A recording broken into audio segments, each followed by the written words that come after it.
Yeah, so new topic concept is contracts. Contracts in regard to relational contracts that every relationship in our life is a contract of some kind, meaning there's a it's either conscious or unconscious, but it's an agreement on an energetic level and on a lot of different levels, on every level, basically, between oneself and other. There are subtle ways in which we dictate are appropriate or inappropriate um, on any basis of any relationship. So everybody's got a different your relationship with a mother or a father or a brother or a sister or a friend or a lover. There are all these unique agreements. I'll treat you this way if you treat me this way. I'll say that you can do these things if I can do these things. And then, arguments and confrontations stem from when these agreements are challenged and some of the terms are challenged or renegotiated. I'm currently in a process right now where there's a lot of renegotiating of real meaningful contracts in my life, real meaningful. If you think about what a contract is in terms of business or finance and therefore security, there's this reassurance that I know this because we've agreed to it.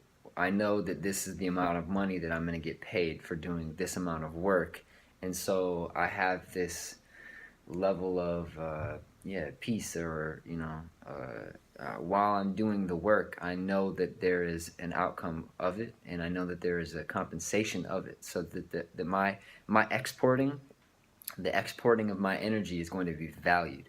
So I think that's just a cool way for, well, not sidebar. That's a way that I think the world has now, we've made it really clear, and it's social and civil rights have come to the pinnacle of where we're at now, where we realize that you know x plus x equals y, which is work plus time, really equals compensation, and it has value. So basically, in the same way that you have like a business contract, and there are these stipends and these agreements and these sometimes there's fine print, real fine print. In the same way that there's that a contract exists in terms of regulating one's expenditure of energy and time, in the same way there are contracts and agreements in place at every level of every relationship in our life. Babies have very open-ended agreements that slowly, for the first few years of their lives, are slowly rendered. They're basically slowly just renegotiated on terms of the parents, and that process gets renegotiated until, I think this is what a temper tantrum is. It's like, you let me suck the milk out of your breast 5 minutes ago. Why can't I suck it again? I don't want to be put down. It's these immediate, which I think is a nod to who we are as creatures, and our foundation as, well, our fundamental animalistic default settings in terms of babies, and how they react to agreements and how they react to contracts. And so this animalistic nature is kind of this way of knowing when a well, there's animalistic, I don't want to say animalistic, but our mammalian impulses and the dimension of our life that is about consuming food, excreting, and reproducing, and driven mostly by, like, physical desires and the physical sheath, the physical layer, the body, which is mostly made out of food and then water, and it's made out of the elements. And but we guide that, and we guide that with our thoughts, and essentially with our personality. Our personal reality dictates how we want our physical dimension to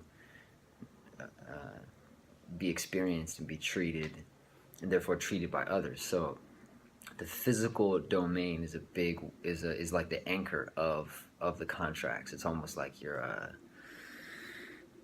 like your quota, kind of your physical reality.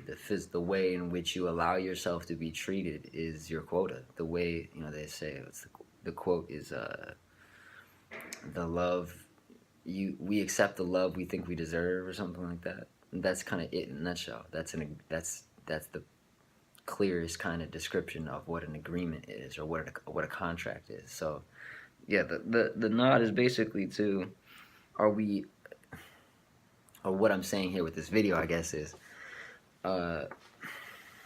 one aware of the ways in which we have agreed to participate in other people's lives? And are we aware of the ways in which others have agreed to participate in our lives? And maybe there's this strain in a relationship that has always been there. It's always been strain. I think journaling is a really helpful tool for anybody on a path of reorganizing their internal system, their internal and external system.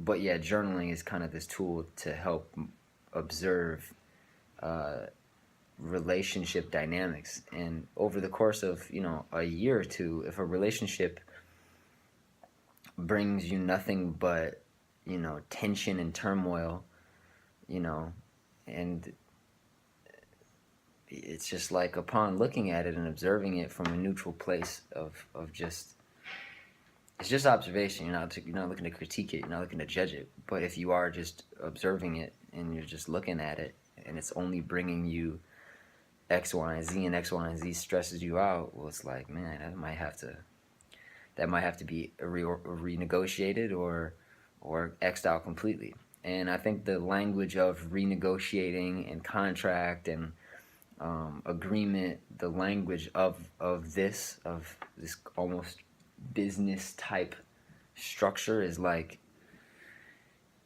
it's helpful for anybody.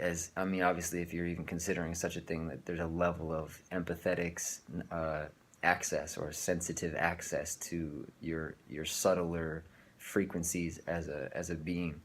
Somebody with a little less receptivity probably wouldn't even know that, I just fucking hate this person, they get on my nerves, but hey, I love them, it's all good, or whatever. It's like, I'm willing to put up with this, that's just what it is. And they aren't even looking at the aspect of it. It's like, no, you don't have to put up with that.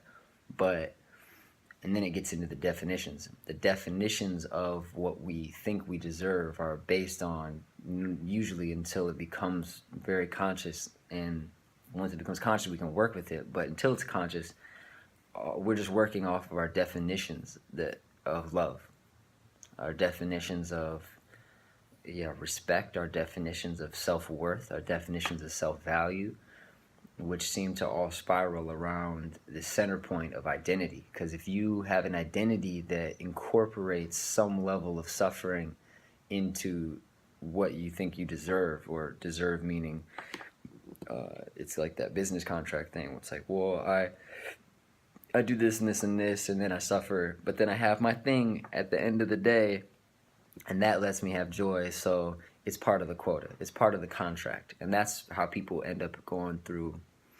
I think that's one of the ways in which people end up spending a life living unfulfilled and chasing somebody else's vision of, or a version of happiness, or a version of what they were looking for, because they never brought those terms to their conscious, and this is kind of the last video as well about lenses. It's like, if you're not conscious of the lenses in which you see the world through, or the lenses in which you see your experience through, then you definitely can't renegotiate the terms of the contracts that are in place all over your life. If your life is a spider web of relationships, which it is, if you ever draw it out, it's like, I know this person, and this person knows these two people, but one of these two people know this person, which knows this, and it's this whole network. Everybody's got their own network, and if you're, if the thread, if the webbing, if the fabric in which you have woven your life's worth of relationships together, if that thread is basically, if it's somebody else's thread, it's gonna eventually, I think, end up in very a form of dis-ease of some kind, whether it's actual disease or or it's an event, you know what I mean, or one of those moments where somebody reveals, I don't want to say true character, like they're hiding something from you, but it's rather that the relationship is hiding it from both of you than one person's hiding it from another. I mean, unless it's like an ego that is on top of that kind of stuff, which is more of a personality, a specific type of personality. But just in reference to this, the point of this video is the concept of agreements and contracts in relationships with the people in our life that make up who we are.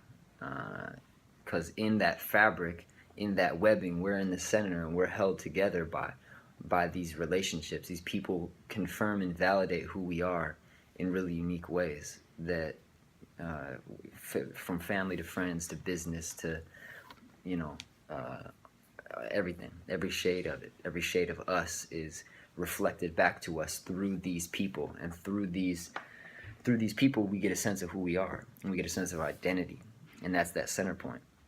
But if that center point is held together by a bunch of